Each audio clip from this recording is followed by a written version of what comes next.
Hello student, my name is Nimish Prabhakar. I am Assistant Professor at LJ Institute of Engineering and Technology in Instrumentation and Control Department. Welcome to Process, Dynamic and Control lecture series.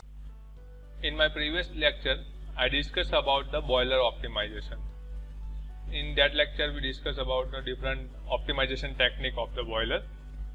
Now, today, in this lecture, we discuss about the steam temperature and pressure control system, and then we discuss about the fuel control system. So, in the boiler, here we discuss about the two control system. First one we discuss about the steam temperature and pressure control, and then we discuss about the fuel control system. So let's start with the steam temperature control system. So first of all, question occur in our mind: what is the purpose of steam temperature control system? So in other words, we can say why we require steam temperature control system. So the purpose of steam temperature control is to improve the thermal efficiency of steam turbine.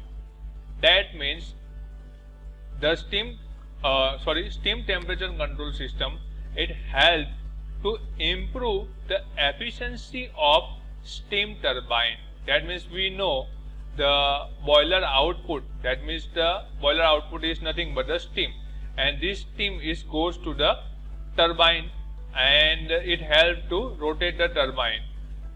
By using that steam, the turbine blade is rotating and electricity is generated.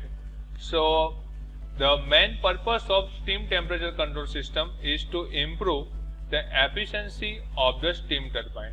That means we can use this steam effectively in the steam turbine. Which are the factors affecting the steam temperature? That means there are the number of factors that affecting the steam temperature. That means due to that factor, the steam temperature is vary or deviate. So which are these factors?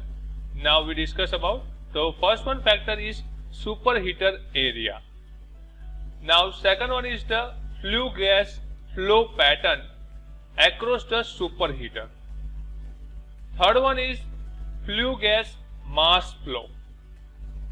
Fourth one is temperature of flue gas leaving the furnace, and fifth one is steam flow through the superheater.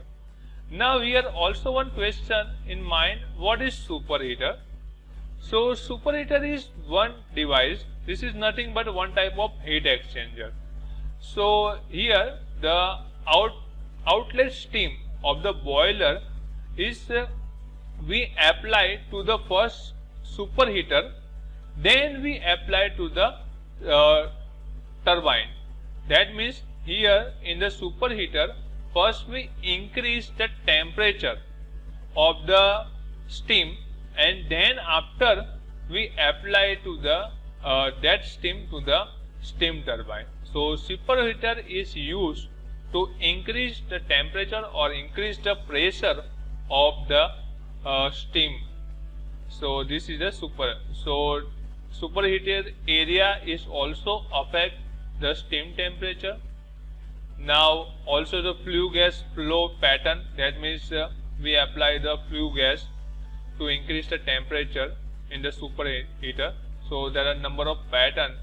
By that pattern we can apply the flue gases. So and also the flue gas mass flow is one of the major factors that affecting the temperature of the steam. There are then other two factors are the temperature of the flue gas leaving the furnace and the steam flow through the superheater. So now we discuss about the steam temperature controlling method. So there are mainly two methods of controlling the steam temperature. So first one method is steam temperature control by spray type attenuator. And the second one matter is steam temperature control by gas bypass, or also we can say by fuel gas bypass. So here we one by one we discuss about this. So first of all we start with the steam temperature control by spray type attenuator.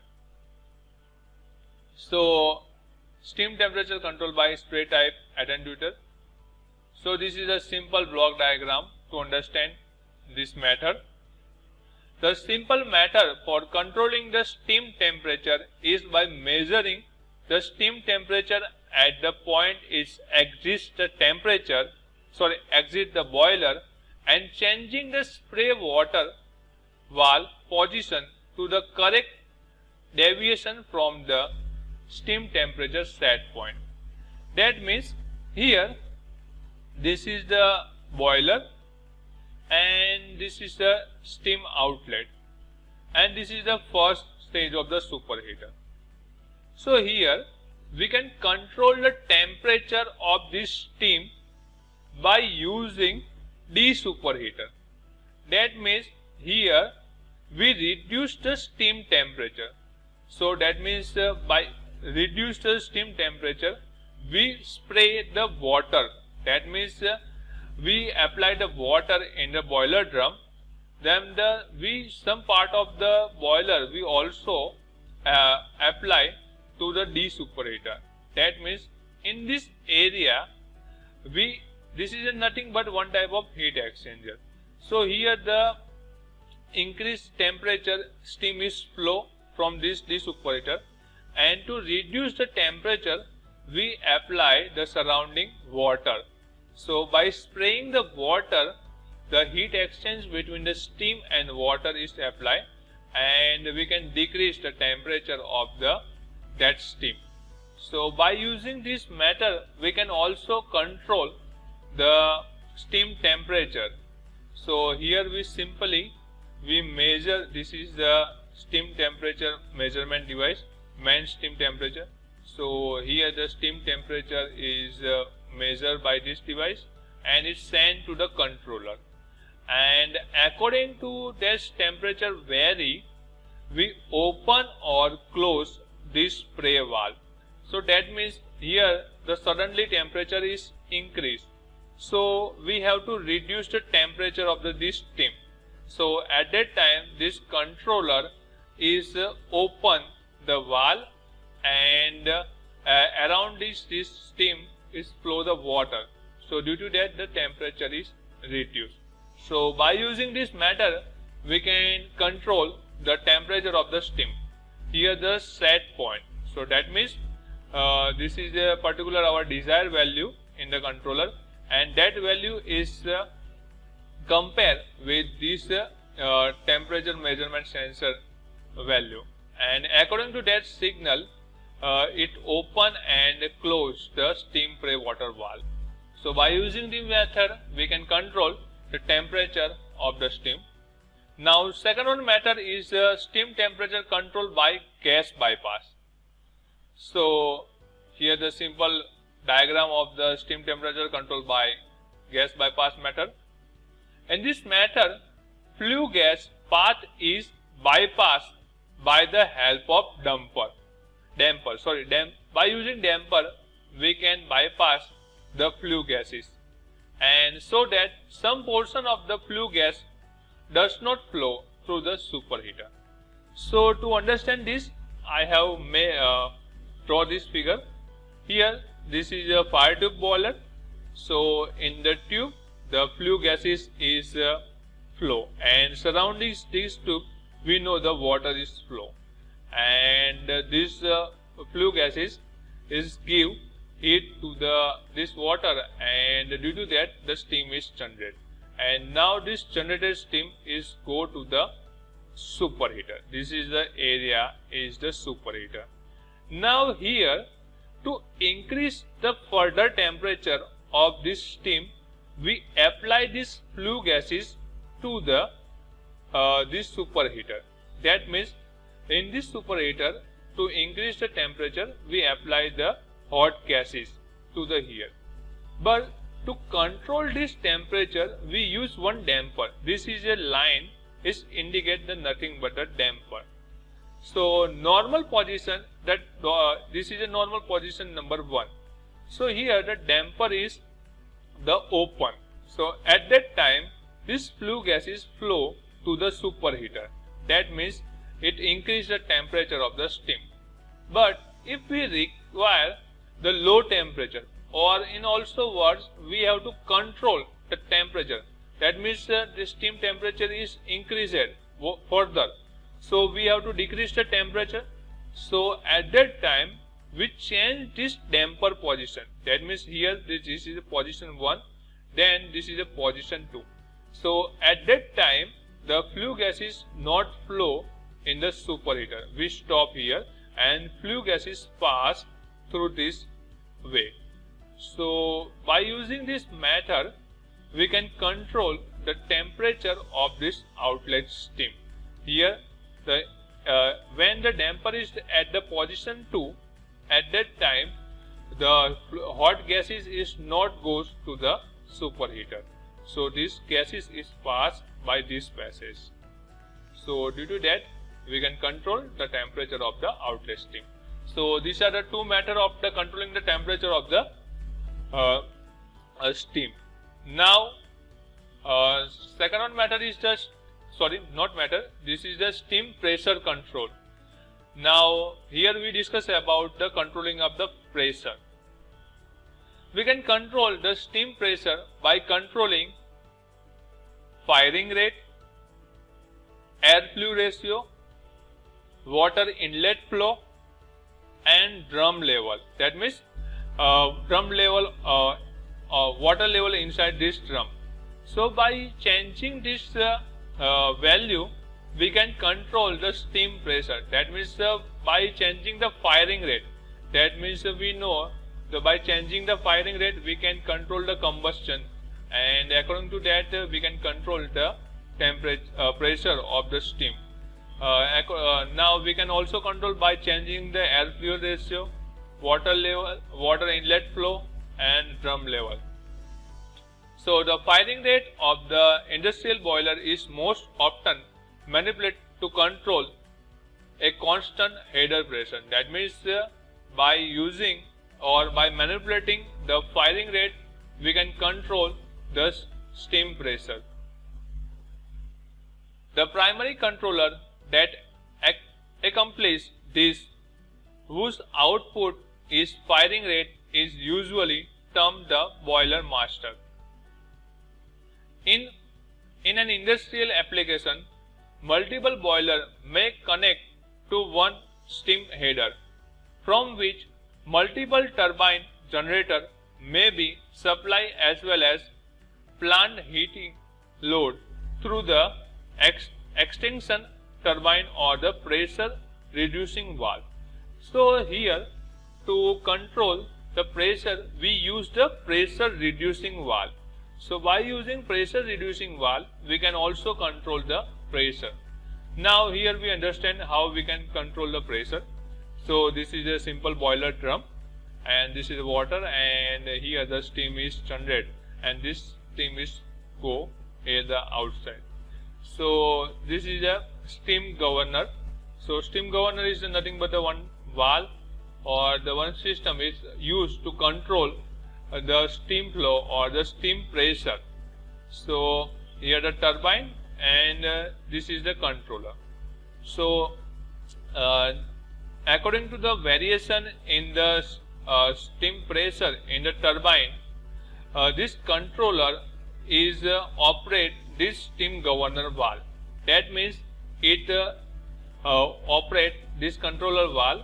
That means it open or close this valve, and according to that, the steam pressure is maintaining inside this turbine. So by using this method, we can also control the steam pressure. So by using we can pressure reduction valve, we can also control the steam pressure. Now fuel control. So the primary boiler fuel are the coal, oil, and gas. We simply know by using this fuel we generate the steam, but in actually we also use the auxiliary fuel such as waste gases, waste sludge and waste wood product like bark and different auxiliary fuel are also used in the boiler. So by using this fuel we can also reduce the cost of this main fuel. But to operate the boiler by using this auxiliary fuel, we require one proper control system. In many cases, the auxiliary fuel are dumped to the boiler plant and uncontrolled basis for the immediate burning. So to understand the fuel control, we have simply take one diagram. The control of gas and oil fuel tend to be straightforward because they are easily measured and can be regulated with a control valve in the fuel line. If closed loop control of the flow is not available, then a valve positioner capable of providing a linear relationship between flow and control signal is desirable. That means here we simply use the one positioner valve. That means that this is a fuel, this go inside this drum. This is a, that means here the one boiler and we apply here the fuel. So here the fuel control valve. So according to the demand signal, that means in the fuel demand signal we can control the fuel supply by using this valve. That means if demand is reduced, then at that time we close or partially close this valve, and if demand is increased of the fuel, that at that time we fully open this control valve. That means the fuel is fully goes to the boiler. So this is simple arrangement of the fuel control system. Now this is a closed loop system of fuel control system. A flow control loop is the more usual means of control, providing more precise linearization and immediate response to flow disturbances. Here simply first we measure the flow rate of the fuel, and this flow rate of the fuel is we compare with the set point, that means the fuel demand point, and this two is compared in this controller, and according to that we operate this valve. So this is a fuel control system, is nothing but the closed loop fuel control system. Now here we use two fuel, that means here we use one is the gas and also we use as oil as a fuel in the system. So when it is desired to fire the fuel in predetermined ratio to each other regardless of load, a manual adjustable single splitter can be used as shown in a figure. Here we use one simply splitter. That means here fuel demand signal is simply we divide into these two flow valve. That means here one is we goes to the gas and we also goes to the, this is a oil system. So demand signal we simply divide into two parts. So here this we use the splitter to split this demand signal. The most precise and complex method of ratioing fuel is to split the demand signal and send that to individual flow control loops. If the fuel is a gas at the variable pressure, a pressure control valve is frequently installed upstream to the flow sensor as shown in figure. That means if we use gas as a fuel, that to control the pressure of the gas we use this valve. And now here the gas, and this is a gas flow control system, and this is a oil, that means here the oil flow control system. So according to the demand signal, here we divided demand signal into two sides. So according to that demand signal, here controller is operate, that means the controller open the oil valve or open the gas valve and regulate the control of fuel inside the boiler. So this is a simple arrangement of the splitter diagram of the fuel control system. Now auxiliary fuel control system. So waste or auxiliary fuel control when auxiliary fuel is burned on an uncontrolled availability basis. The fuel and air control system need to be able to accommodate sudden change in auxiliary flow without upsetting the master controller. That means if we use auxiliary fuel in this boiler, that means due to that auxiliary fuel some changes occurred. That means if you use other auxiliary system like a waste in the fuel as a fuel, then we also use the oil in the main fuel system. So to control this auxiliary fuel system, we use the auxiliary fuel control system.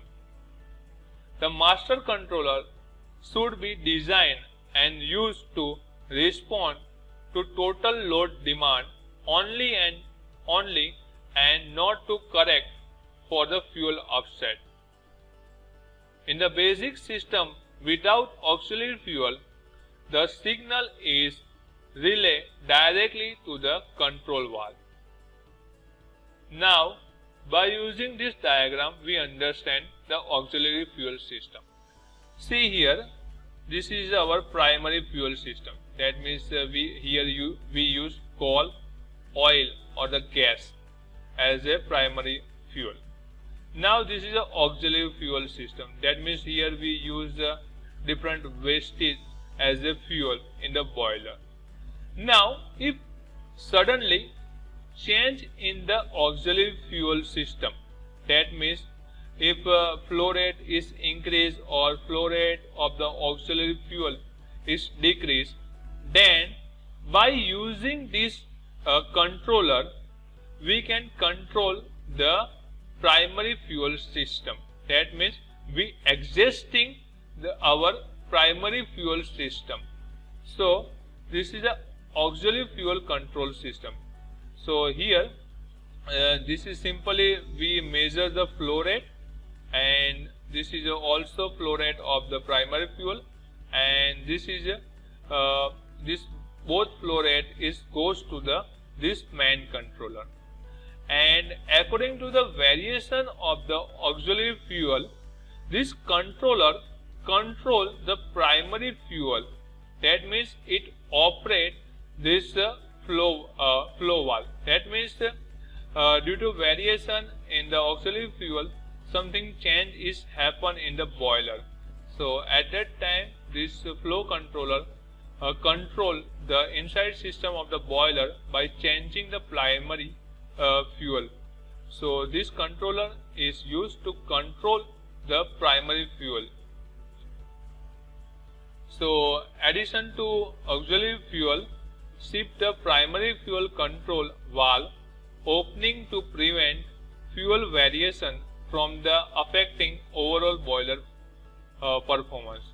Now here the flow control adjusts the primary fuel control valve to satisfy total fuel demand and prevent auxiliary fuel variation from upsetting the master controller. That means here we use the controller, and that prevent the auxiliary fuel variation. That means if here the auxiliary fuel flow is varied, at that time here the controller operate this valve, and it prevent the system from the variation of the auxiliary fuel flow. So this is a simple auxiliary fuel control system. Okay, so in this lecture we discuss about the fuel control system and steam temperature and pressure control system.